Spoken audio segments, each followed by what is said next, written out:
Assalamualaikum warahmatullahi wabarakatuh.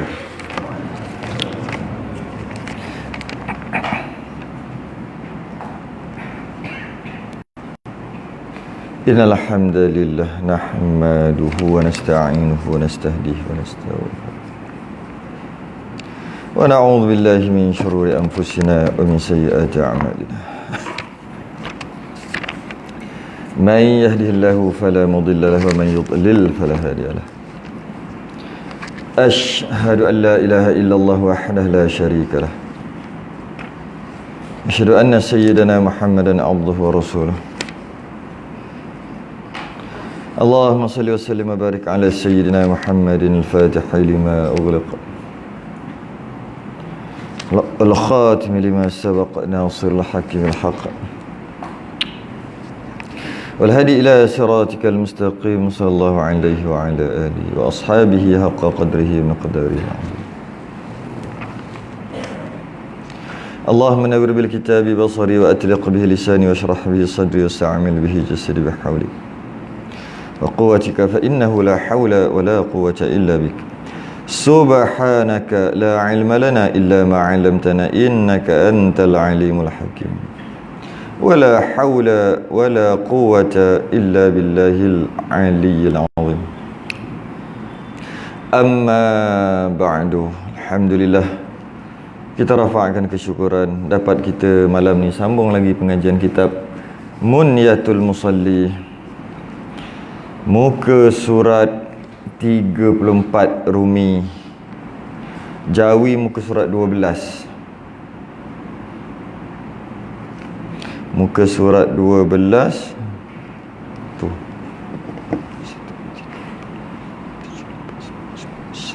12 daripada bawah, 13 daripada bawah, 12 daripada bawah.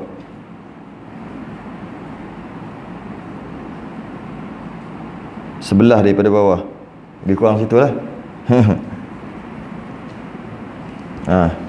Sebelah 12 daripada bawah. Berapa? Berapa belah? Saya nampak lah sebelah 12, 13 macam tu lah. Muka surat 12. Muka baris tu. Baris 12 juga kot. Yang dekat kemudian hendaklah diketahui hikmah.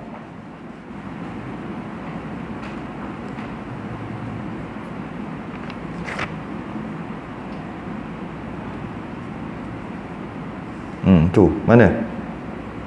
Dan orang yang di dalam daripada segala kejadian Allah Ta'ala hendaklah ketahui hikmah ditentukan pada waktu yang 5 tu. Hikmat 13 kan? 3, 4, 5, 6, 7, 8, 9, 10, 11, 12. Oh, muka surat 12 daripada bawah.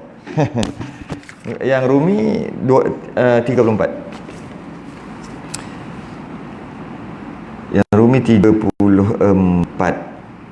Kita membicarakan tentang hikmah-hikmah sembahyang. Tapi sebelum ni, semalam kita bincang berkaitan dengan khusyuk dan adab dalam sembahyang. Kemudian kita cerita berkaitan dengan apa ni? Kita cerita berkaitan dengan orang-orang terdahulu, salafus salih. Dia sembahyang sehinggakan burung boleh hinggap. Burung boleh hinggap. Nak bagi tahu khusyuknya sembahyang sebab burung ingat binat tu bukan yang bergerak. Dia ingat macam pokok kayu macam tu yang tak hidup. Sebab mereka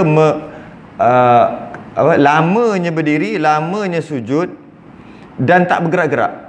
Tak bergerak-gerak. Itu cerita orang yang terdahulu. Dan ada juga disebut kat sini Nabi tegur seorang sahabat yang kalau sahabat tu sembahyang elok, sembahyang khusyuk, maka dia takkan tergaru-garu kan. Okay?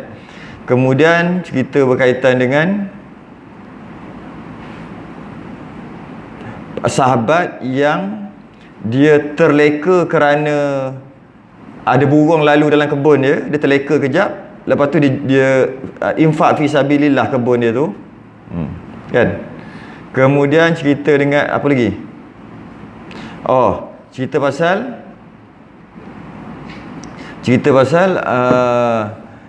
salafus salih yang terdahulu. Mereka kalau anak isterinya, daripada setengah mereka berkata bagi ahlinya tu isterilah dan anaknya, bila masuk aku kepada sembahyang, maka perbuat olehmu barang yang betapa kehendak kamu, yakni apa, daripada mengangkat akan suara hingga bingar. Maka aku bahawasanya tiada tahu aku dengan dia. Dia kata, jangan bising-bising lah anak-anak, isteri-isteri, jangan bising-bising lah, aku tak boleh serabut perut, bising. Nanti kalau kau nak bising, tunggu aku semayang. Aku semayang nanti kau bising lah. Tu maksud tu. Nanti aku semayang nanti bising. Aku tak dengar dah. Tapi kalau sekarang ni aku banyak kerja nak buat ni, tak boleh bising-bising lah anak-anak macam tu lah. Lebih kurang.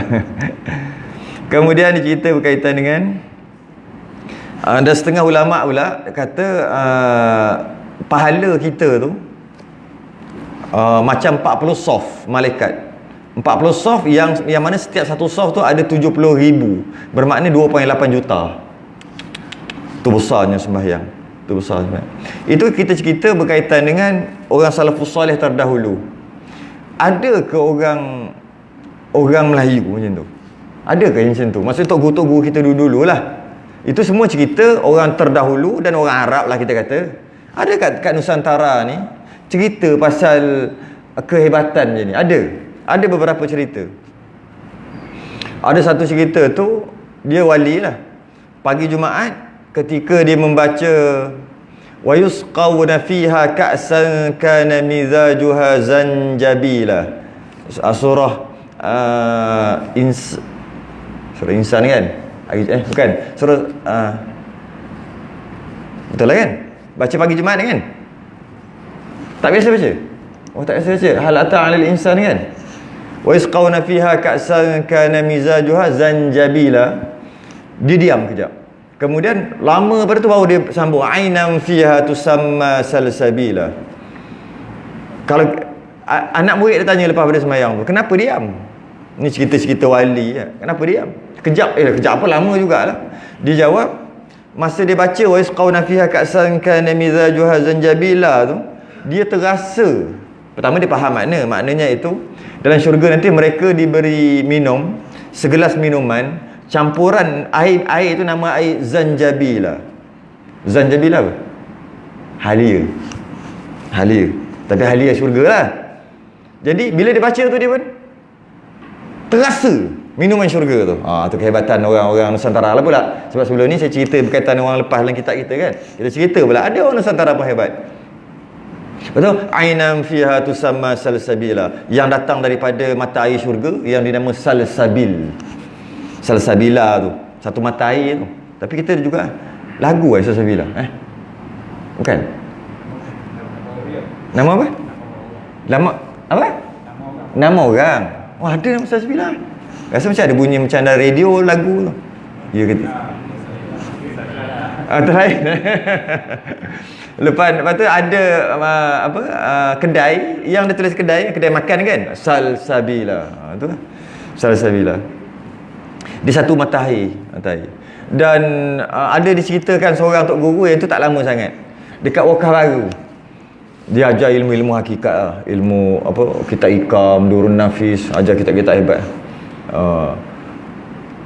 Masa pernah sekali, masa dia bertakbiratul ihram tu, bergerak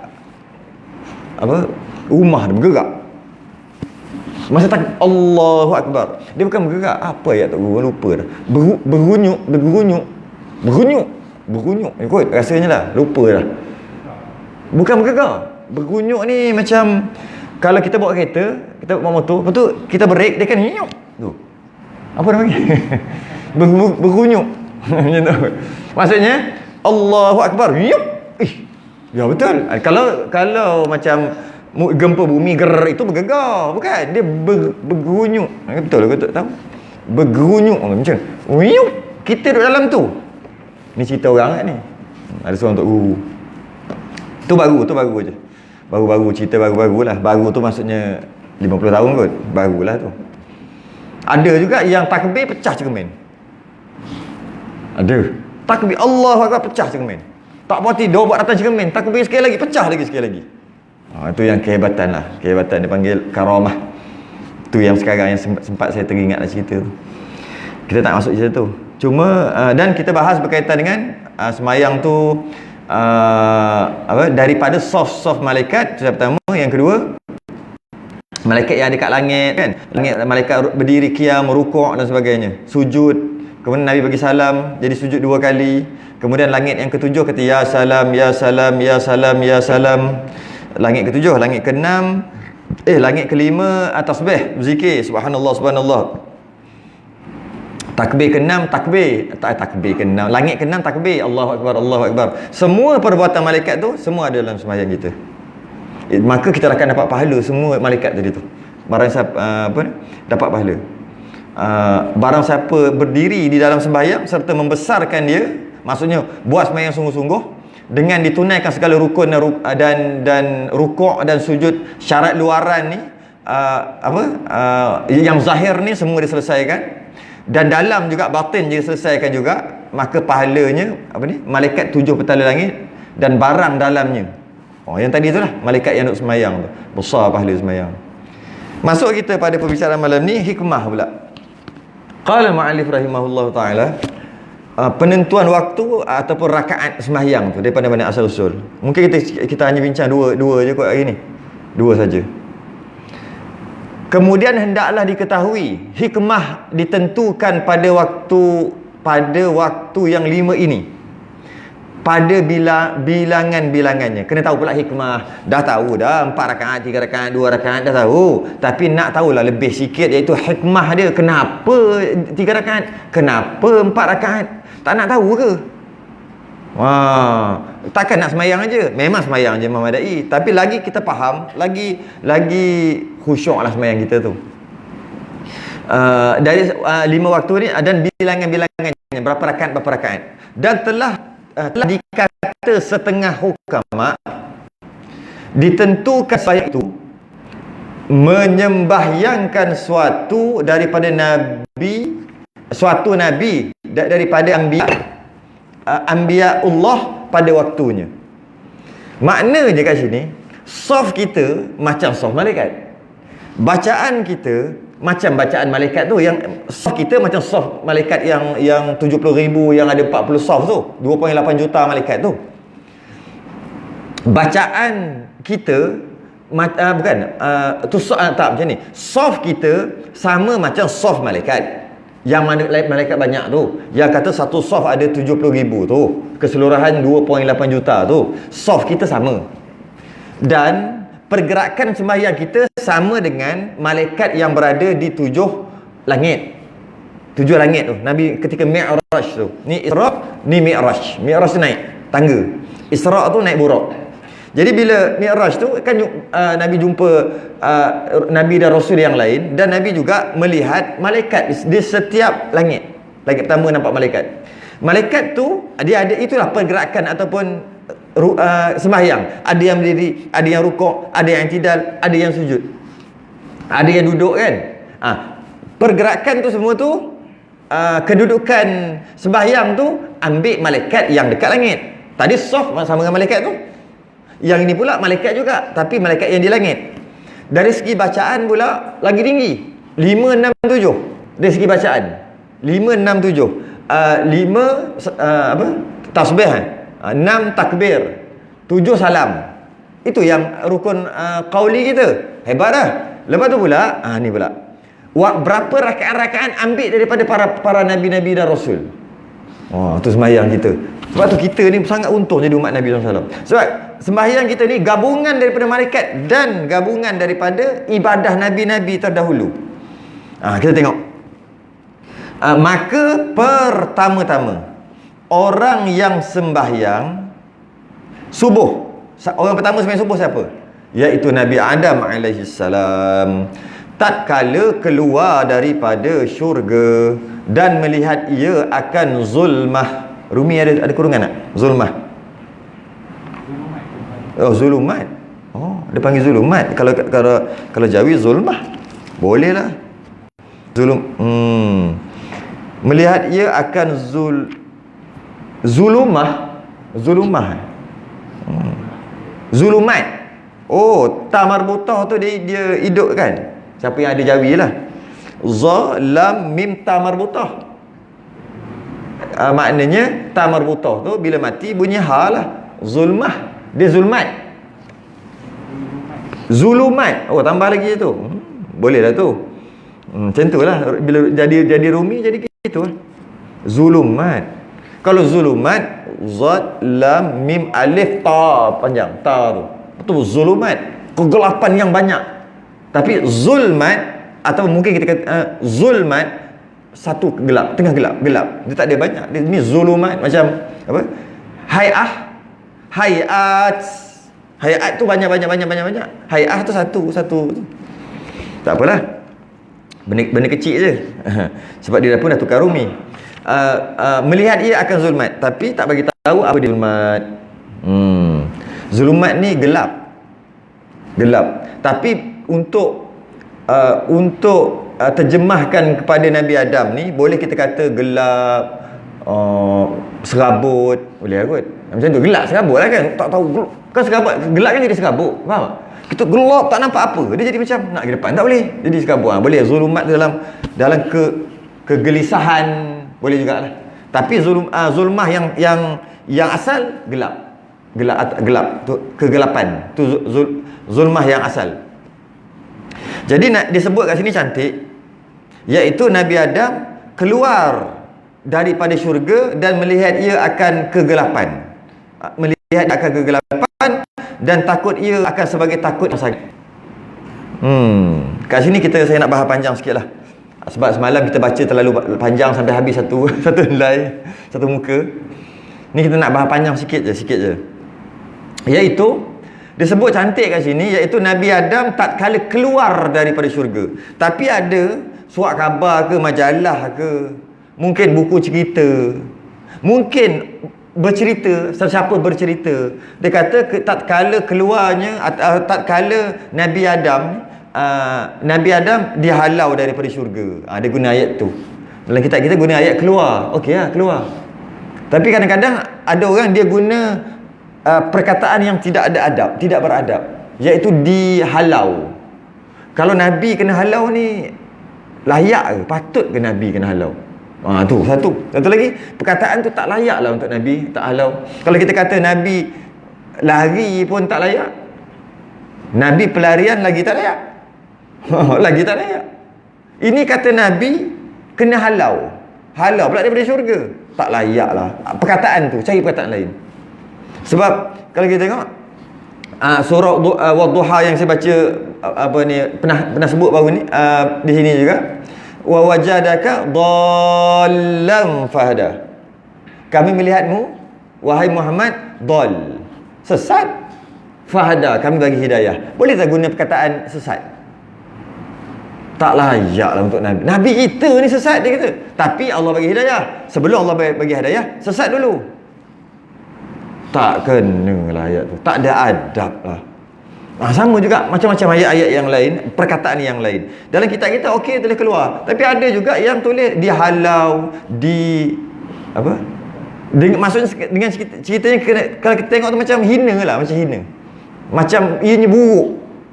Sebab bila sebut dihalau, dia seolah salah.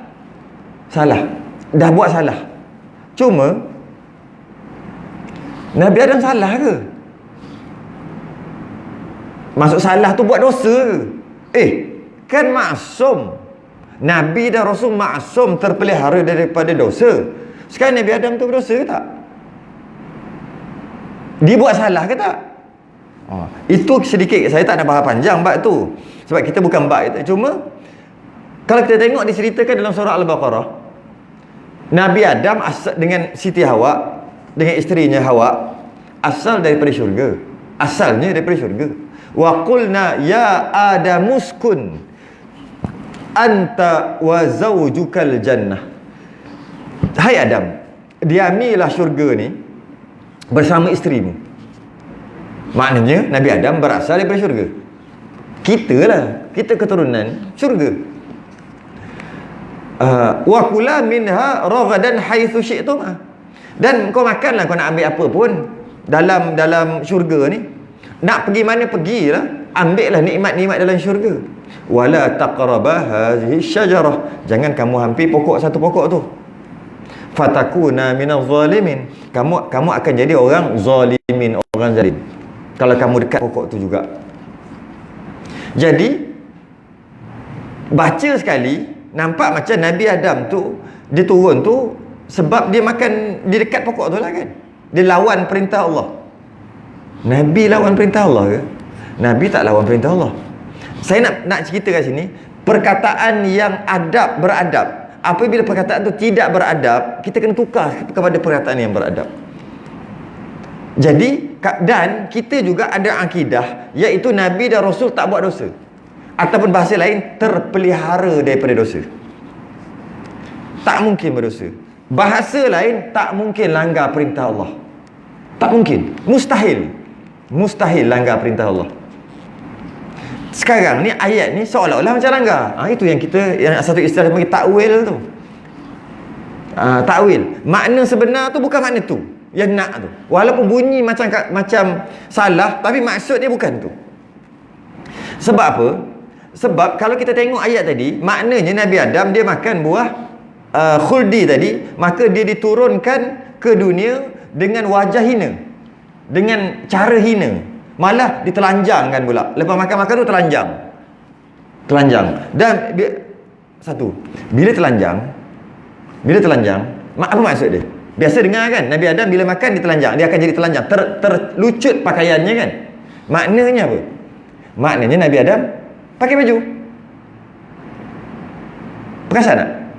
Kalau tak pakai baju, tak pakai seluar, tak pakai pakaian lah, macam mana nak terlucut? Pernah kita terfikir tak?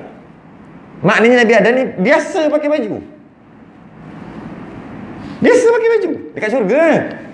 Tapi bila makan buah khuldi tu, terlucut. Okey, memang betul terlucut. Bagaimana turun ke bumi? Saya bukan nak cerita pasal tu. Saya teringat. Kadang-kadang kita tak pernah terfikir. Kita belajar, manusia ni kan tak pakai baju. Perasan tak? Yang dalam buku sejarah tu. Kalau tak buku sejarah pun, buku yang tengok balik zaman Mesolithic, Paleolithic, zaman batu, zaman ais, zaman apa tu, zaman tu. Kalau baca balik, baca balik, dulu makan dia tak masak, duduk berpindah randah dalam gua, dan tak pakai baju. Kemudian lama-lama baru dia tahu pernah pakai baju. Nampak? Kita, akidah kita tak macam tu. Turun-turun Nabi Adam tu semua dah pandai dah. Bukan duduk dalam gua, duduk dalam rumah. Kalau duduk dalam gua pun, gua tu lah ada dalam rumah. Dia buat rumah pakai gua. Kalau nak kata duduk dalam gua sekalipun. Sebab asalnya daripada tempat yang mewah. Tiba-tiba turun ke bumi, tak tahu nak buat apa. Buatlah rumah sendiri. Memang tak cantik macam syurga, istana, tapi dah ada contoh dalam kepala. Yang saya sebut fatalaqa adamu mir rabbihi kalimat, itulah dia. Jadi dalam kepala dia ada baju. Dia pun ambil kulit pokok buat baju. Tahu tak kulit pokok boleh buat baju? Tahu tak ada sutera nenas? Pernah dengar? Nenas tu maknanya tumbuh-tumbuhan. Boleh buat baju, boleh buat sutera. Itu baru sekarang. Dulu lagi pokok-pokok kayu tu dia ambil buat baju. Jadi apa yang kita belajar melalui silibus sukatan pelajaran British ke mana ke, jangan ambil semua. Bab matematik campur tolak bahagi tu ambil. Bab buat kereta, repair kereta ambil. Bab teknologi benda-benda lah ni ambil. Tapi bab-bab yang kita fikir, dia pun tak tahu macam ni dia boleh, jangan ambil. Manusia berasal daripada beruk, jangan ambil. Cakap kau seorang daripada beruk. Aku tak. Macam tu lah. Macam tu lah, jangan ambil semua. Kalau dia kata cerita dulu, zaman dulu gini. Dia buat kajian karbon kot. Dia buat kajian kat gini, tulang ni berumur 20,000 tahun. Jangan percaya. Dia tak ada pun waktu tu. Kita bukan jangan percaya, maksudnya biar je. Kita nak pegang, tak payah pegang pun. Sebab apa? Kita ada rujukan kita. Jadi bila bertentangan dengan rujukan kita tolak. Tu saya teringat pula. Bila pakai baju, takkan tak reti buat rumah. Takkan tak reti masak. Sebab apa? Ni di syurga. Jadi ketika Nabi Adam turun dari syurga tu, bukan dengan wajah hina. Bukan telanjang tu. Tolok macam orang Kristian, saya buat cerita Kristian. Dia buat cerita Nabi Adam tu turun macam tu dia nak kena dengan malaikat macam halau humban dia, telanjang. Lepas tu rasa bersalah, menangis, minta ampun. Lebih kurang macam tu lah. Dia panggil original sin. Pernah dengar? Original sin dia panggil. Dosa ori. Lahir-lahir setiap orang dia ada original sin. Dosa yang memang dah ada. Nak kena buang dosa tu dengan baptize. Apa benda tu dia buat. Tak payahlah cerita agama orang. Tapi itulah. Maksudnya nak beritahu sebab ada kena-mengena dengan Nabi Adam. Jadi turun tu bukan dengan wajah hina. Kita pegang macam tu. Dia turun dengan kemuliaan. Sebab Allah nak jadi khalifah kat muka bumi. Bukannya Nabi Adam turun secara tak sengaja, tapi kita terdengar sekali macam tak sengaja. Nabi Adam duduk seronok-seronok di syurga. Lama, tiba-tiba isterinya Hawa panggil, "Bang, jomlah makan ni." Kalau makan ni, ada orang cakap, tu setan lah kan dia kata, ada orang cakap kalau makan ni dia akan kekal. Sebab tu nama khuldi kekal. Khalidina fiha abada tu kan. Buah khuldi tu buat kekal. Kita boleh kekal duduk sini bang. Jomlah. Ya ke? Okey, makanlah. Alamak, tak sengaja aku terhumban ke bumi secara tak sengaja. Tak sengajalah, tersilap. Tak. Kerana sebelum tu lagi kan ada dirakamkan perbualan Allah dengan malaikat yang kata nak cipta makhluk di muka bumi. Tapi tu tak cerita lagi Nabi Adam. Apa? Wa idh qala rabbuka lil malaikati isjud. Bukan, tu sujud. Wa idh qala rabbuka lil malaikati inni ja'ilun fil ardi khalifah. Bila Allah berkata kepada malaikat, aku nak buat khalifah kat muka bumi. Tak buat lagi khalifah. Tak ada lagi Nabi Adam. Lepas tu qalu ataj'alu fiha man yufsidu fiha. Kau nak buat apalah hai makhluk yang merosakkan muka bumi. Sebab jin merosakkan muka bumi dahsyat. Jin dah ada dah masa tu. Wa yasfiqud dima'a wa nahnu nusabbihu bihamdika wa nuqaddisu lak. Kami ni duk ibadah. Kenapa kau nak buat yang merosakkan muka bumi macam jin? Macam itulah lebih kurang. Allah kata, qala inni a'lamu ma la ta'lamun. Aku tahu apa yang kau tak tahu. Yang aku nak buat model baru, turbo. Walaupun 1.0 tapi turbo. Benda keluar kita baru tak kan? Dia tak 1.5, dia 1.0 tapi ada turbo. Ni kita lah ni, model baru. Jadi maknanya kita ni Allah nak cipta. Kemudian ciptalah Nabi Adam. Kemudian ciptalah isterinya Hawa. Kemudian bubuh kat syurga. Tiba-tiba tak sengaja turun. Tak sengaja sebab termakan. Apa cerita ni? Apa cerita tiba-tiba tak sengaja pula terturun ke bumi? Memang sengajalah. Tiba-tiba buat dosa. Dengan buat dosa tu kena humban ke bumi. Lah, Allah nak cipta makhluk kamu ke bumi kan, yang nama Adam. Memang nak cipta kan? Jadi kenapa pula tiba-tiba jadi dosa, tiba-tiba jadi termakan, tiba-tiba jadi tak sengaja terturun tu? Tiba-tiba jadi kena tipu dengan syaitan tu kenapa? Sebab sebelum Allah cipta Nabi Adam, perbualan tu telah dirakamkan dalam Quran. Jadi malah sebenarnya ketika Nabi Adam tu ditiupkan roh, Nabi Adam tengok ada beberapa riwayat, ada kata di pintu syurga tertulis La ilaha illallah Muhammadur Rasulullah. Tertulis. Nabi Adam pun baca. Tapi roh dah baru masuk. Nak bangun. Dia minta pada Allah, ya Allah Tuhanku, aku nak jadi umat kepada yang kau gabungkan namamu dengan nama dia. La ilaha illallah Muhammadur Rasulullah. Muhammad tu. Allah kata tak boleh. Kerana engkau akan melahirkan dia. Ada dalam sulbi engkau. Malah aku jadikan segala langit dan bumi kerana nak melahirkan tu. Yang ada dekat sulbi engkau sekarang, nur dia. Nanti akan sampai waktu dia akan lahir. Kau tak boleh jadi umat dia. Sebab dia daripada engkau akan terbit daripada engkau. Jadi maknanya Nabi Adam tahu dia akan melahirkan Nabi rahmatan lil alamin, Nabi yang menjadi kekasih Allah. Kan? Dia dah tahu lah waktu tu. Cuma tak sampai masa lagi. Sebab dia dah tahu dah waktu tu. Jadi bila dia tahu dia akan melahirkan, macam mana dia nak melahirkan? Maksud melahirkan macam mana? Pertama, dia kena ada perempuan. Oh, lelaki tak boleh lahir. Okey, perempuan dah ada, nama Hawa. Dan yang kedua, dia kena di bumi. Sebab di syurga mana boleh beranak? Di syurga tak ada mengandung. Bidadari mengandung, pakai akak mengandung. Muntah-muntah, wek. Mana ada?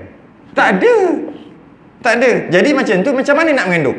Sebab nak melahirkan ni, Nabi SAW ni kena turun ke bumi. Bukan tak ada ter lah. Tak ada terhina, termakan, terhumban, kena halau. Mana ada? Skrip tu dah cantik dah sebenarnya Allah buat. Malah Nabi Adam diturunkan keluar ke bumi tu kerana untuk menzahirkan manusia yang paling mulia. Dia tak sama dengan Iblis. Iblis kena halau. Jadi jangan samakan kita jangan samakan Iblis dengan Nabi Adam. Iblis dihalau, diusir. Asalnya dia apa yang hebat kan? Akhir sekali dengar Allah mengatakan ada seseorang yang akan diusir daripada langit. Semua malaikat minta dia ni tolonglah doakan. Dia doakanlah semua malaikat tu. Sebab malaikat takut. Aku sebab seorang kena. Rupanya dia lupa nak doa diri dia sendiri. Dia kena usir. Dia yang kena usir. Nabi Adam tak kena usir. Sebab tu dia nak eret Nabi Adam sekali dengan dia. Sebab dia kena usir, dia nak eret sekali. Itu yang berlaku cerita-cerita dalam surah Al-A'raf Fawas syaitan tu. Syaitan telah mewaswaskan Nabi Adam lah panjanglah cerita tu. Itu kerja syaitan. Jadi panjang lagi bab tu. Saya bukan nak bahas bab tu sangat pun. Jadi maknanya Nabi Adam dia dah tahu bahawasanya tujuan hidup dia sebagai khalifah dekat muka bumi. Dia dicipta tu tujuannya nak jadi khalifah muka bumi. Dia memang tahu dah. Dia nak jadi pemimpin di muka bumi. Tu tujuan dia dicipta. Aku dicipta untuk jadi pemimpin, khalifah tu pemimpin lah, kat muka bumi. Tu tujuan hidup dia. Kadang kita je tak tahu tujuan hidup kita. Kita pula yang tak tahu. Nabi Adam tahu tujuan hidup dia. Kadang-kadang kita tak tahu pun tujuan hidup kita. Mudah-mudah je bagi orang kafir pimpin kita. Kita mana-mana kita lah. Tak kira kalau kita mana pun. Sebab kita ni sebenarnya jadi khalifah, pemimpin. Sebab inni ja'ilun fil ardi khalifah. Kita lah tu. Habis tu ujung dia fatakuna minaz zalimin. Kalau kamu hampir juga pokok ni, kamu akan jadi orang yang zalim. Nabi Adam zalim pula dah. Zalim tu kan ayat yang tak cantik. Apa maksud zalim? Banyak lagi maksud zalim. Zalim meletakkan sesuatu tidak kena pada tempatnya kan? Adil meletakkan sesuatu kena pada tempatnya. Orang ada isteri 4, dia bagi semua RM2,000 sebulan. Adil tak? Tak. Sebab adil ni meletakkan sesuatu kena pada tempat. Bukan adilnya bagi sama rata. Tidak. Jadi oleh sebab tu zalim tu dengan maksud zalim tu maksudnya ni. Fatakuna minadh zalimin. Kalau kamu hampir pokok tu, kamu akan jadi orang yang zalim. Apa maksud dia? Kamu akan diturunkan. Dan memang aku cerita kau turun pun. Okey, tapi kenapa pula zalim? Kerana apabila turun ke bumi, kena susah payah, kena masak nak makan. Dekat syurga nak makan macam mana? Petik jari je. Petik jari tu nak bagi tahu je, bukan kena petik baru jadi. Maksudnya petik jari je. Nak apa-apa semua dapat. Nak terbang boleh. Tapi kalau kat bumi boleh terbang. Nak kena buat kapal terbang dulu. Itu pun kapal yang terbang, dia tak terbang. Lepas tu pula nak makan, kena bela binatang. Mana boleh? Ting ada, mana boleh? Nak rumah istana kena buat. Nak buat pula kena buat simen. Kena itu, kena ini. Jadi maksudnya, maksud zalim adalah elok-elok dapat senang lenang. Tiba-tiba susah payah engkau. Kena nak makan buat sendiri, cari sendiri. Ada sejuk, ada panas. Kejap gelap, kejap terang. Susah payah. Jadi kira zalim tak? Kita ambil dia punya zalim yang ada tanda tu. Tanda apa dia panggil tu? Tanda 2. Apa dia panggil? Tanda tu. Pembuka penutup kata tu. Zalim tu. Zalim tak? Zalim lah. Tapi bukan zalim yang dosa tu. Bukan zalim yang berdosa kau ni zalim lah, kau buat kat orang ni, kau buat orang ni zalim kan. Bukan zalim tu. Zalim yang elok-elok je, senang lenang di syurga. Tiba-tiba dengan kau hampir pokok tu, kau dah jadi zalim. Zalim maksud apa? Susah payah lah kau. Kau akan jadi susah payah. Memang pun dia akan jadi susah payah bila dia ke bumi, dan memang pun bila dia turun ke dunia, dan memang pun dia dicipta untuk di dunia, memang untuk susah payah. Jadi itu sekadar statement biasa kalau kita faham betul-betul. Tapi kalau kita faham zalim yang Melayu punya zalim ni, memang takkan jadi zalim. Nabi Adam zalim dengan siapa? Nak tiba-tiba pergi dekat pokok jadi orang zalim. Zalim buat apa? Makan. Zalim apa? Itu maksud dia. Jadi ayat tadi adalah ayat pilihan, ayat option, bukan ayat tegahan. Nampak macam tegah. Kamu duduk dekat ni, kamu explore lah syurga ni. Pergilah mana kamu nak pergi. Ambil lah nikmat syurga. Tapi ingat, jangan kamu hampir. Macam amaran kan, macam tegahan kan. Jangan kamu hampir. Kamu hampir, kamu jadi zalim. Sebenarnya dia bukan option. Dia bukan tegahan. Dia adalah option, pilihan. Dengan maksud macam ni, kalau kamu nak duduk kat syurga ni, okey, duduklah, ambillah nikmat. Selagi kamu nak ambil nikmat, jangan, nampak? Selagi kamu nak ambil nikmat yang ada ni, jangan kamu hampir pokok ni. Tapi kalau kamu dah bersedia, sebab aku cipta, inni ja'ilun fil ardi khalifah, aku nak cipta kau jadi khalifah ni. Bila kau dah rasa, dah explore, dah puas hati, dah ingat semua, dah boleh cerita dekat anak-anak cucu nanti, kau dekat, kau pergi kat pokok ni, kau makan, kau turun. Itu maksud zalim. Itu maksud jangan hampir. Jangan hampir jika tu tak ada dalam Quran. Jangan hampir jika kamu tak nak turun lagi. Tapi kamu kena hampir jika kamu nak turun. Sekarang ni kamu nak turun ke tak nak turun? Contohlah, kenalah turun. Allah cipta kau untuk turun. Jadi kerana tu ada seorang tok guru ayah Haji Cik Kok Diam. Hebat orang hebat Dia dah meninggal dah. Hebat. Dia dalam kitab dia nama Paku Iman. Ada satu kitab nama Paku Iman. Kitab tu pun terkenal tak? Ada orang nak mengajar lagi sampai sekarang. Kalau tarik dekat YouTube tu ada Paku Iman kan? Ada. Dia tu di dalam tu, Nabi Adam makan buah khuldi tu dapat pahala. Dapat pahala makan buah khuldi. Tak dapat pahala ke? Dengan sebab Nabi Adam makan, melahirkan Nabi SAW. Malah ada riwayat menceritakan Nabi Musa cerita dengan borak dengan Nabi Adam. Cerita Nabi Musa tanya, kenapa kau makan buah khuldi? Macam tu kan. Nabi Adam pun betul.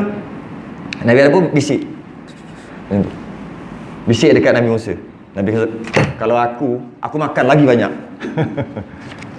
Tak tahulah apa dia orang cakap. Nak tahu nanti masuk syurga nanti kita tanya. Nabi Musa kata, kalau aku makan bukan sebiji, 10 biji aku makan lagi banyak. Apa makan sebiji? Dapat pahala Nabi Adam makan. Bukan berdosa. Bukan berdosa. Pertama, dalam syurga ada dosa tak? Itu soalan pertama. Tak ada. Tu kata Nabi Adam berdosa. Buat dalam syurga mana ada dosa? Yang kedua, dalam syurga ada tegahan tak? Ada yang tak boleh nak? Tak boleh. Yang tak boleh tu kat dunia, kat syurga semua boleh. Pula dah. Dua. Yang ketiga, syaitan yang goda kan? Dalam syurga ada syaitan tak? Jauh lah. Banyak lagi. Kalau saya pernah faham ni 2 jam. Ada dalam YouTube. Lama dah lah. 4 tahun lepas, 5 tahun lepas. 2 jam. Faham pasal ni je. Di masjid-masjid besar. Boleh cari lah kalau nak cari dalam YouTube. Type dia punya Nabi Adam turun ke pemurnian kisah Nabi Adam, Masjid Negeri Shah Alam. Pemurnian kisah Nabi Adam. Lepas tu saya pernah buat sekali lagi di tempat lain pula, Nabi Adam turun ke dunia, turun ke bumi ke turun ke dunia kerana cinta. Tajuk dia. Memang keluar muka saya. Ada dalam YouTube. Okey, habis. Dan takut ia akan sebagai takut yang sangat. Okey, habis dah cerita. Tadi saya nak selit je. Okey. Turun tu dengan gah ya, dengan gah. Bukan dengan hina tak, dengan gah turun. Macam tu kot. Bayanglah. Turun ke bumi. Gelap lah. Biasanya jadi takutlah, takut yang sangat. Biasanya duduk terang benderang. Senang, tiba-tiba tu gelap, jadi serabut lah. Habis serabut lah. Jadi macam apa ni gelap ni. Habislah macam ni ke dunia, macam ni ke? Macam itulah lebih kurang. Dan turun tu pula terpisah suami isteri. Terpisah dengan isteri. Dia tak duduk turun sekali. Turun-turun tu terpisah. Beratus tahun. Ada riwayat mengatakan beratus, 300 lah, tak kisahlah. Yang penting lama baru jumpa balik. Jumpa kat mana? Jabal Rahmah, padang Arafah. Betul nama Jabal Rahmah. Bukit yang rahmat, yang menautkan balik kasih sayang. Dan kalau biasa dengar lah, dekat padang Arafah tu ada satu Jabal Rahmah. Jabal Rahmah tu, bukit tu, Jabal tu lah orang naik-naik nak doa, mustajab doa minta jodoh. Jodoh tak ada di situ, doa situ. Mudah jodoh, pemudah jodoh. Sebab memang jumpa Nabi Adam jumpa di situ. Tapi banyaklah riwayat kata-kata Nabi Adam jatuh di India. Macam tu lah. Hawa tak jatuh di Iraq lah, macam tak kisahlah kat mana jatuh pun, tak penting. Ada yang kata jatuh di situ, jatuh di sini. Jatuh tu maksud turun tu lah. Kemudian beratus tahun baru jumpa balik. Terpisah dengan isteri, bersorangan, gelap gelita, bimbang, tak biasa dengan tempat baru. Dekat syurga penuh nikmat, terang benderang, tiba-tiba gelap macam ni. Nabi Adam rasa takut lah, tak biasa, serabut semua, rasalah. Macam biasa ada orang gaji semua buat dalam rumah pula macam istana punya besar dah. Tiba-tiba terdampar di satu pulau, langsung tak ada kemudahan. Kau tidak nak makan steam limau, suruh mate dia buat aja. Steam limau, kejap sampai. Sekarang macam mana? Kau kena pergi ambil sendiri. Pergi mana cari, ambil buat buluh tu. Nak buat buluh, nak runcing macam mana? Dekat rumah ada pisau, dia mana ada pisau, tiba-tiba terdampar kan? Buatlah cerita, nak buat cerita apa pun. Dia naik bot, tiba-tiba di lambung ombak. Saya buat cerita juga pandai. Tak payah. Akhir sekali tahu-tahu sedar-sedar di situ. Aku kat mana ni? Kat pulau. Tengok ikan ada, ambil. Nak tajamkan macam mana? Masa tu otak gerak tajam macam mana, patahkan. Tak kena, dia lari. Macam mana nak buat? Kau tak apa?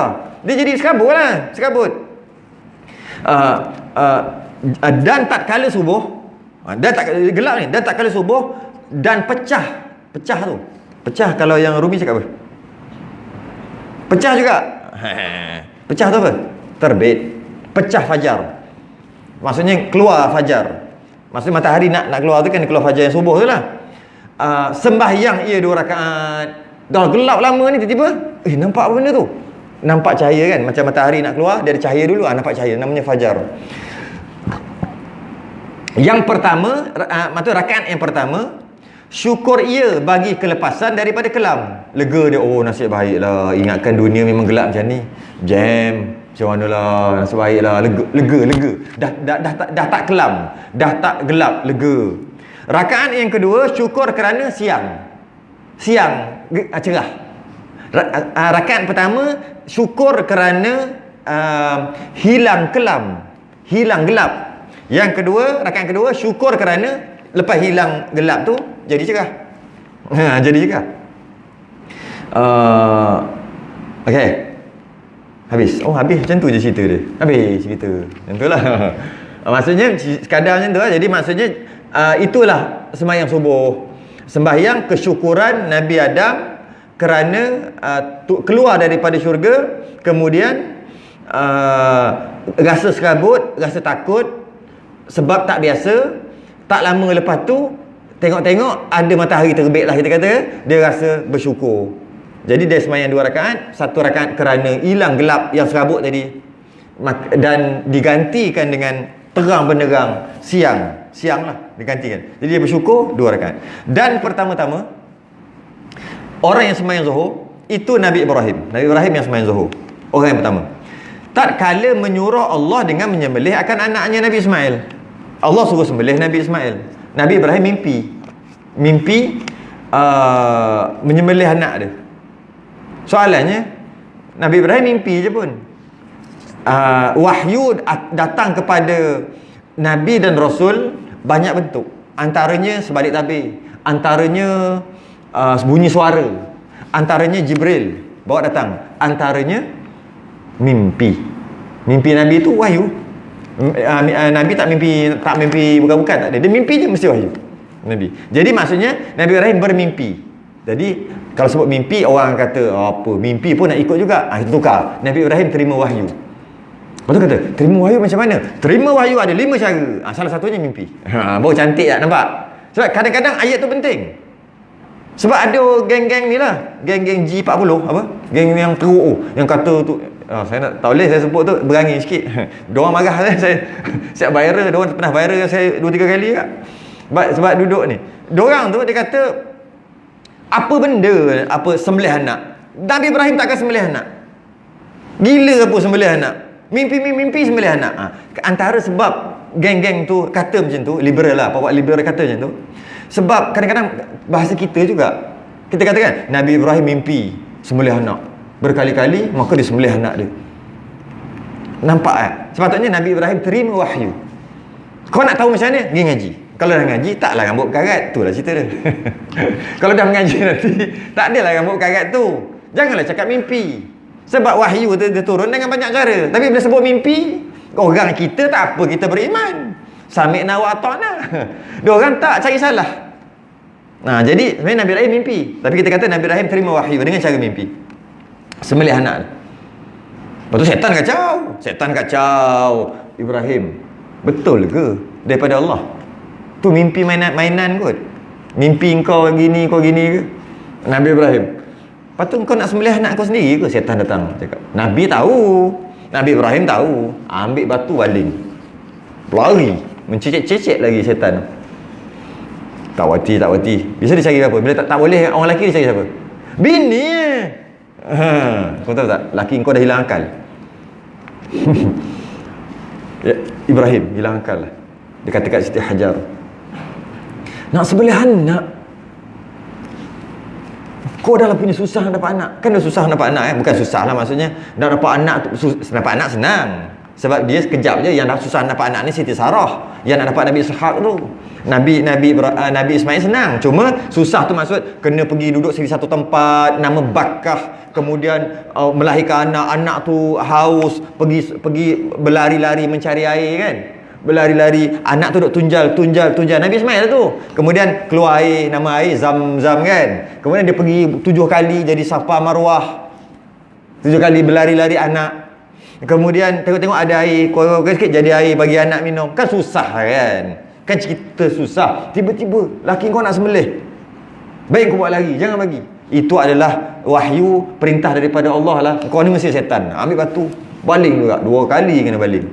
Lah dia tak boleh buat apa, tak apa, kita cari tuan punya badan. Kata Ismail, kau tahu tak, mak dengan ayah kau ni tak tahulah. Tak tahulah kenapa nak sembelih kau ni. Dia boleh percaya kat mimpi. Sedangkan Nabi Ismail tahu. Waktu tak ada Nabi lah, Nabi Ismail kecil lagi. Itu adalah suruhan daripada Allah. Baling lagi. Jadi syariat kita baling 3 jamrah. Tu kita baling tu 3 jamrah. Peristiwa tu yang kata Safa Marwah dan sebagainya, semua peristiwa masa Safa Marwah tu berlari anak. Inna Safa wal Marwata min sya'airillah.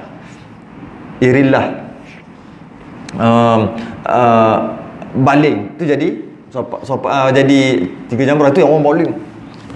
Kena orang berdarah. Baling botol, baling setan kan tu. Dia bukan baling setan, dia baling orang kat depan dia. Kesian orang kat depan dia. Sebab dia niat tu baling setan tu. Tapi memang macam tu lah kisah dia. Dia letak pisau dekat leher Nabi Ismail. Tak lut, tak makan. Padahal pisau tajam. Pisau dah tajam, tak makan. Ambil pisau tu, ketuk batu. Pecah batu. Tajam. Asah balik.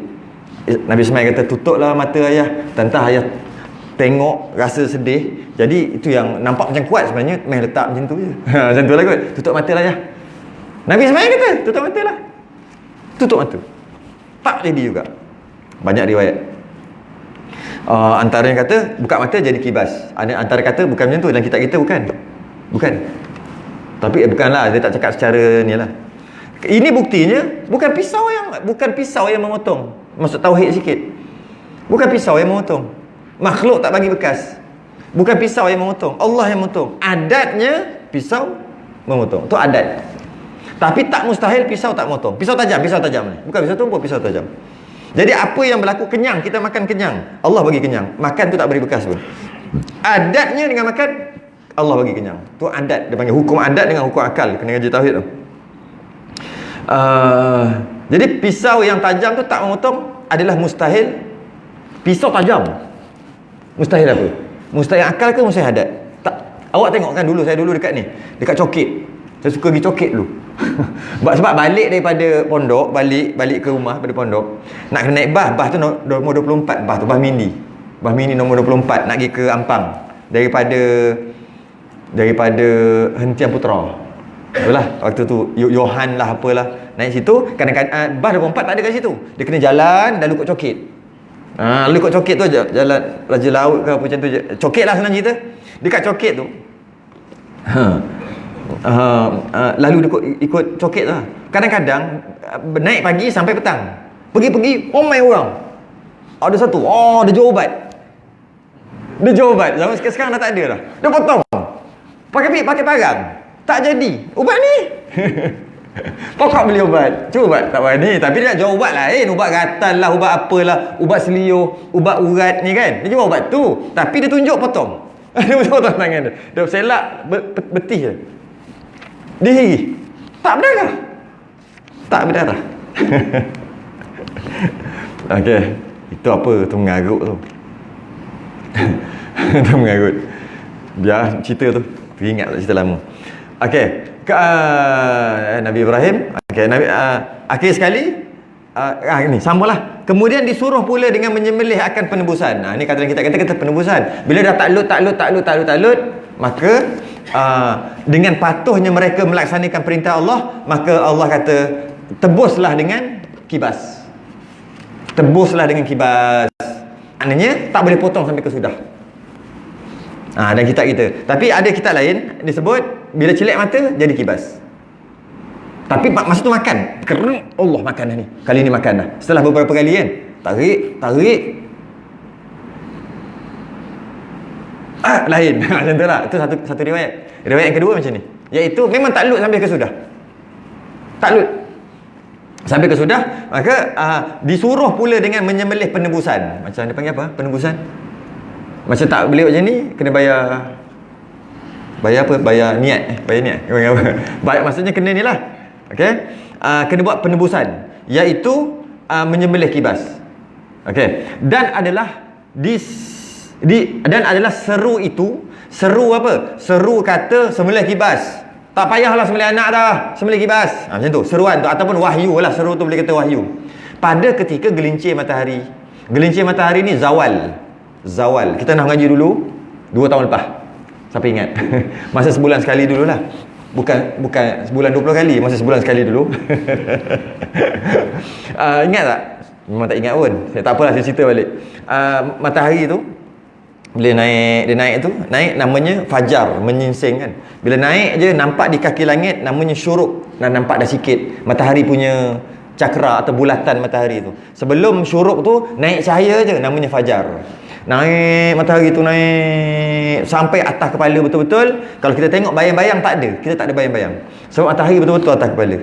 Namanya istiwa. Yang kita panggil khatul istiwa tu, khat tu garisan, istiwa tu adalah khat adalah garisan. Khat kan, khat cantik tu, garisan cantik tu khat tu. Khatul istiwa adalah khat tu adalah garisan, istiwa tu adalah tengah. Tu yang garisan khatul istiwa tu. Atas kepala, maka bayang-bayang tak ada. Bayang-bayang duduk bawah tapak kaki. Tu namanya istiwa. Ketika matahari semakin ke tepi, asalnya bayang-bayang di sini, matahari di sini kan. Mestilah bayang-bayang kat sini ke bayang sana? Mestilah bayang kat sana, matahari di sini. Kan? Bila atas kepala betul-betul, atas tu lah, tak ada bayang-bayang sebab duduk bawah tapak kaki. Betul lah kan? Bila matahari tu ke sini sikit, bayang-bayang ke mana? Situ lah. Nampak sikit je bayang-bayang. Tu namanya zawal. Zawal tu nama gelincir. Gelincir tu lah dia. Itu maksud gelincir. Dan adalah seru itu pada ketika gelincir matahari, ketika zawal, ketika matahari di atas ni, tengah-tengah hari tu, cik sikit ke sini sikit. Dah nampak dah bayang-bayang sikit, cik nampak tepi kaki tu. Okay? Waktu tu lah turunnya wahyu kata tak payah sembelih anak dah, sembelih kibas. Pada riwayat yang kata ni lah. Riwayat lain kata ketika dicelak mata tu, masa tu lah, masa sembelih tu, masa tu lah zawal. Dan adalah Okey. Yang pertama, maksud yang pertama syukur bagi penebusan. Semayanglah dia 4 rakaat, dia tak sebut Semayanglah Nabi Ibrahim 4 rakaat. Rakaat yang pertama syukur bagi penebusan. Syukur sebab dapat tebus. Tak payah sembelih anak, dapat tebus. Dan yang rakaat yang kedua, syukur kerana membukakan duka cita anaknya. Anaknya duka cita, ayah sendiri sembelih, duka, macam duka cita lah. Maka dengan sebab lega ataupun membukakan duka cita, maksudnya lega anak tu dah tak duka cita, semayang 1 rakaat lagi, dah 2 dah.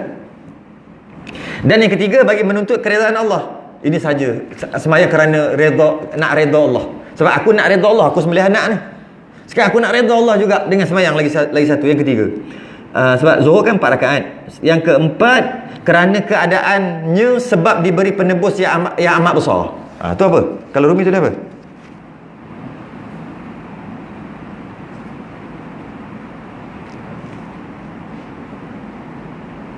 Mana hilang lah.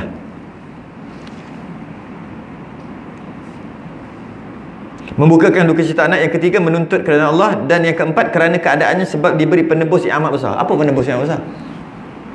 Bagi kibas. Bukan suruh sembelih kibas saja, bukan kena pergi cari kibas, tidak. Si Allah bagi kibas, sembelih yang itu. Tiba-tiba kibas pula tu yang besar. Tu maksud penebus yang amat besar. Tu kibas. Tu maksud kibas. Kibas yang besar.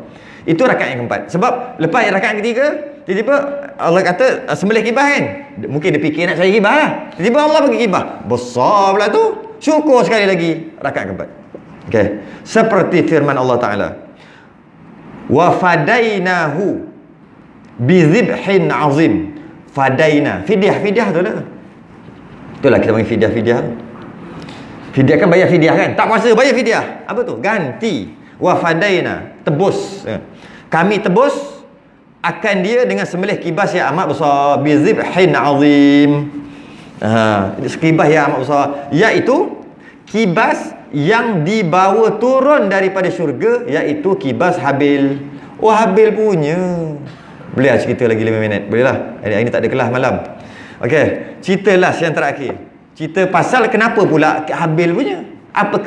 Siapa pula Habil tu? Apa mengena Habil dalam ini cerita? Ini cerita Nabi Ismail dengan Nabi Ibrahim. Watlu alaihim naba abnai Adam. Ceritakan kepada mereka tentang 2 putera Adam. Nak cerita ni? Ayat Quran tu suruh Nabi cerita. Saya baca ayat cerita tu, nak cerita. Watlu alaihim naba abnai Adam. Ceritalah tentang 2 putera Nabi Adam, 2 putera Adam. Iz qarraba qurbanan. Apabila mereka diminta untuk mempersembahkan korban. Iz qarraba qurbanan. Apa yang kau nak korban? Okey? Min ahadihima. Maka diterima salah satu daripada mereka. Seorang je yang terima daripada 2 orang tu. Walam yutaqabbal minal akhar. Dan tak diterima daripada seorang lagi. Siapa tu yang terima? Habil. Yang tak terima Qabil. Qala, berkata yang tak diterima tadi tu, yang tak diterima Qabil lah, la aqtulannak, aku bunuh kau. Dia nak bunuh Habil. Okey. Qala, kata yang nak kena bunuh tu Habil lah. Innama yataqabbalullahu minal muttaqin. Allah hanya menerima korban orang-orang yang bertakwa je. Kau nak bunuh aku apa hal? Macam tu lah. Tak puati. Pembunuhan yang pertama berlaku kan, Qabil bunuh Habil. Saya tak puati sebelum tu lagi. Tak puati sebab anak Nabi Adam ada 41 orang. Setiap kelahiran kembar-kembar dua. Laki perempuan selama 20 kelahiran. Mana 40 orang lah. Yang terakhir sekali seorang nama Nabi. Seorang tu Nabi. Yang 41 tu Nabi Syith. Tak sebut tak ketik. Nabi Syith. Itu yang ke-41. Jadi kenapa jadi kembar-kembar Allah buat macam tu? Sebab nak bagi diorang boleh kahwin. Syariat waktu Nabi Adam tu boleh kahwin adik-beradik dengan syarat berlainan kelahiran, berlainan rahim. Bukan berlainan rahim, salah. Berlainan perut. Salah juga. Berlainan keluar. Keluar sekali tak boleh kahwin yang sekali kan keluar dia. Dia kena kahwin dengan keluaran yang lain. Keluaran pula macam kilang pula. Kena keluar yang lain. Sebut macam mana. Jadi logik lah. Sebab habis takkan nak kahwin dengan siapa? Kau dengan dinosaur. Mana ada masa tu kan. Jadi nak tak nak kenalah jadi macam tu. Jadi maka boleh kahwin silang-silang. Qabil punya kembar nama Iqlima, cun gila. Dia berkenan, tapi syariat waktu tu mana boleh kahwin sama-sama lahir. Dia kena kahwin dengan lain. Dia dijodohkan dengan yang keluar sekali dengan Habil. Habil dijodohkan dengan Iqlima yang cun tadi tu. Tak puas hati yang tu. Tak puas hati yang situ. Tiba-tiba Allah suruh mempersembahkan korban. Qabil seorang petani, Habil seorang penternak. Qabil dah tak puas hati macam tu. Apa yang ada, agak saya bahasa saya sendiri lah ni, sawi-sawi yang lebih-lebih kurang tu, kuning-kuning ni ambil dia suruh letak satu bukit untuk cara waktu tu, korban waktu tu cara macam tu lah, syariat waktu tu. Letak kat bukit, akan ada cahaya daripada langit sampai sup sambar hilang. Makanya diterima lah korban tu. Style waktu tu lah. Pelik lah waktu tu? Tak pelik. Kita pelik lah, apa benda main cahaya ni, macam cerita apa, ingat cerita dalam TV je. Tu waktu tak pelik. Tak pelik kenapa? Ayah dia turun daripada syurga. Apa pelik? Ayah dia baru je beberapa lama turun daripada syurga. Dah ayah dia cerita macam-macam. Lagi pelik kat syurga. Tak pelik waktu tu. Sekarang memanglah pelik sebab tak jadi. Sebab dia letak lebih kurang je. Apple-apple yang lebih kurang lah, senang cerita. Habil, dia tahu Allah suruh sempurnakan korban. Dia cari binatang yang paling sihat, yang paling terbaik, iaitu dia jumpa seekor kibah dia yang gemuk, besar, sihat. Dia letak dekat bukit, disambar, sup hilang. Tapi yang Qabil tak sambar. Itu yang tak puas hati lagi tu. Itu dia kata la aqtulanna. Dah lah kau ambil aku yang awet aku. Macam tu kot. Lebih kurang lah. Sekarang ni kau tengok kau pula. La aqtulanna. Aku bunuh kau. Aku bunuh kau, kata dia. Akhir sekali berlakulah pembunuhan yang pertama. Maka dia ada riwayat mengatakan setiap kali berlaku pembunuhan di atas muka bumi, Qabil akan dapat saham. Sebab dia yang mulakan. Sesiapa yang mulakan satu perkara baik, semua orang buat pencetus. Semua orang buat, semua dapat. Sesiapa yang buat satu jahat, semua orang sebab dia tu pencetus. Semua dapat. Viral lah panggil, viral. Pahala viral, dosa viral. Lepas tu kambing tu gimana? Hilang kena sambar tu. Riwayat katakan letak kat langit, letak kat syurga, bagi makan rumput syurga, tak kisahlah, naik. Bila turun? Ni lah tu. Tu aja. Wa fadainahu bi dhabhin azim. Kami bagi dia kibah yang besar. Kibah siapa? Kibah Habil, sembelih. Dia kata, oh besarnya kibah. Akhir sekali kibah tu rasa aku selamat dah. Sekali kena sembelih juga. Tak ada aja. Allahu a'lam. Dan Asa akan datang. Ya. Dua banyak. Tak, satu soalan murah-murah je kita ambil. Tak ada. Apa dia? Nabi Musa sepak bukan sebab dia macam tu lepas tu mati orang tu kan. Ya, itu adalah perkataan yang tak cantik juga. Bukan, bunuh tak cantik. Yang berlaku Nabi Musa, dia anak raja lah, kita panggil anak angkat lah, anak angkat raja Firaun. Kemudian berlaku pergaduhan sikit antara dua kabilah. Satu tu keturunan sama dengan Firaun, satu tu keturunan sama macam dia. Sebab dia bukan anak Firaun kan, dia keturunan macam ni. Jadi bila gini-gini dia tengok, oh orang salah. Bila salah ditolong. Bila dia tolong, dia kalau setengah kata dia pukul lah, sepak ke tolak ke macam tu lah. Penumbuk tak kot, macam pukul macam tu. Nak ni, kau nak gaduh ni? Tak boleh. Betul lah, dia betul, kau yang salah. Tu kan. Dia pun sepak, pukul lah, kita ambil perkataan pukul dulu. Dia pukul, mati.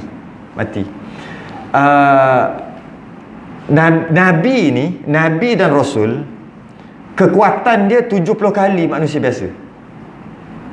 Rasul ni, dia semua lebih. Cerdik dia 70 kali. Tahan maki dia 70 kali. Kita nampak je muka misai gini tapi kena sikit dalam hati ada taman juga. Sikit kena tegur sikit tak datang masjid dah.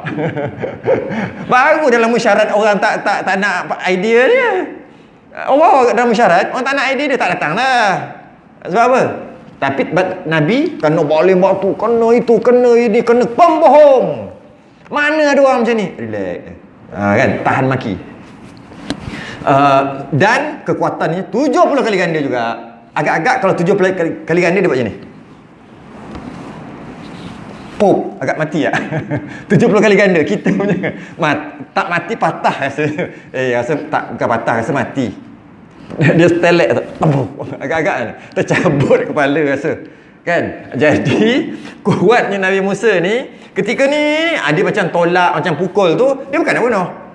Dengan kekuatan dia tadi tu, mati, jatuh mati. Jadi itu penjelasan dia. Bukannya Nabi Musa bunuh ke, tidak. Tidak. Apa saja yang berlaku kita kena takdirkan ataupun kita kena fahamkan dengan cara macam tadi. Bukan dengan cara sebab macam hinakan dia, tidak. Tidak. Macam itulah. Itu Nabi Musa. Lepas tu akhir sekali Firaun kejar sebab bunuh. Bunuh sama keturunan dengan Firaun. Firaun kejar. Jadilah cerita-cerita tu. Jadi dia bukan bunuh. Betul, bahasanya bunuh. Dia nak pukul. Sebab mungkin kita bolehlah buat cerita, mungkin dia nak elak, dia pukul, pakcik elak. Itu cerita Firamli. Maknanya dah hujung-hujung lah kalau dah merapu macam tu, tak faham lagi ke? Jadi bila tu dia elak, lepas tu dia pun mestilah nak tolak macam tu. Jangan. Jatuh mati. Macam ni dia 70 kali ganda agak-agak macam mana? Macam tu lah. Jadi dia bukan sengaja nak bunuh, tak ada. Nabi tak bunuh orang. Nabi Musa. Tu soalan pertama. Soalan kedua, ada soalan juga.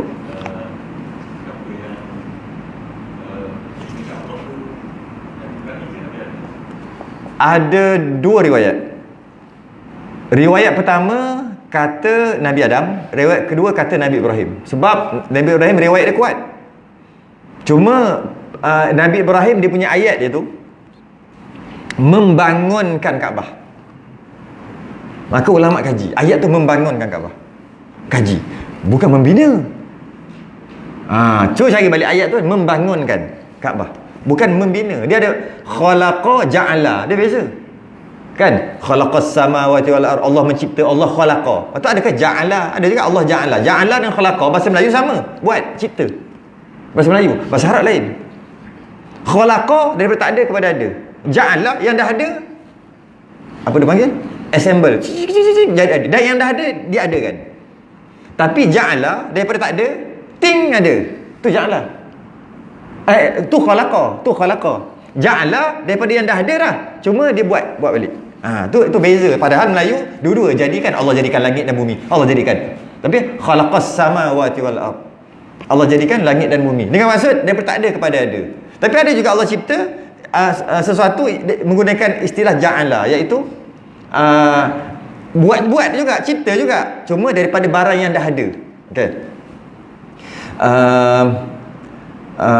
Jadi kalau kita tengok ayat suruhan Allah untuk membangunkan Kaabah sebagai sumber ataupun sebagai satu titik sentral tauhid, tu tujuan dia, untuk semua pergi situ, semua menghadap situ, nak bagi tahu tauhid, mengesakan Allah, bukan sembah Kaabah tu kan. Jadi perkataan membangunkan tu, kata membangunkan Kaabah, bukan membina ataupun membina kembali.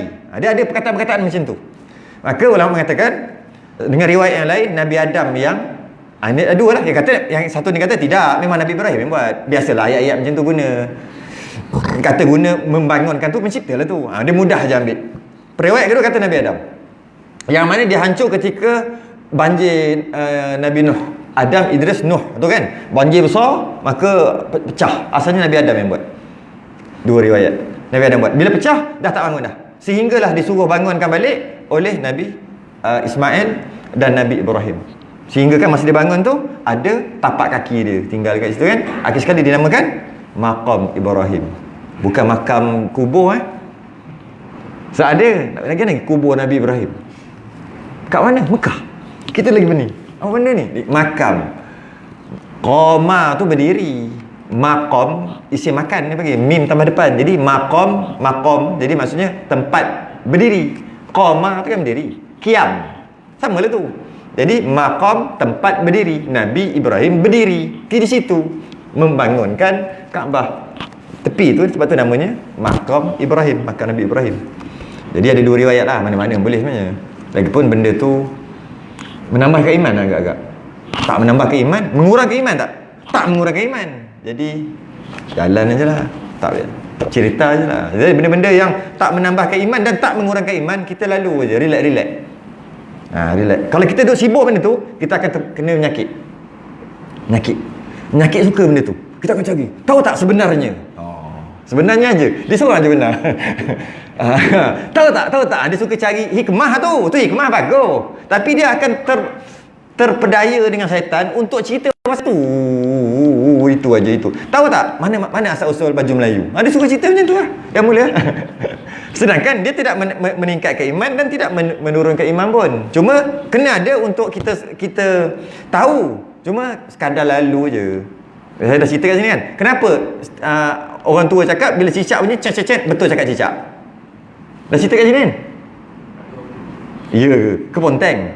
Saya pernah cerita kat sini. Kan biar orang tua dulu. Budak-budak muda sekarang tak nak dengar pun. Orang tua dulu. Lepak tengah-tengah. Cet dia cerita apa orang puan-puan. Cet. Betul cakap cicak. Macam mana tu cerita tu tak menambahkan iman. Cerita apa tu? Saya dah cerita dah. Saya tak nak cerita dah. Tak nak cerita sekali lagi. Tak menambahkan iman dan tak mengurangkan iman.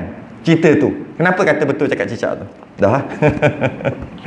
Esok ni. Nanti kita sambung lah bila ni. Rasa esok kot. Ataupun tengoklah poster bila. Tak ingat. Sambung lagi 3 lagi. Kita sudah dengan tasbih kafarah dan syaratul subhanallah.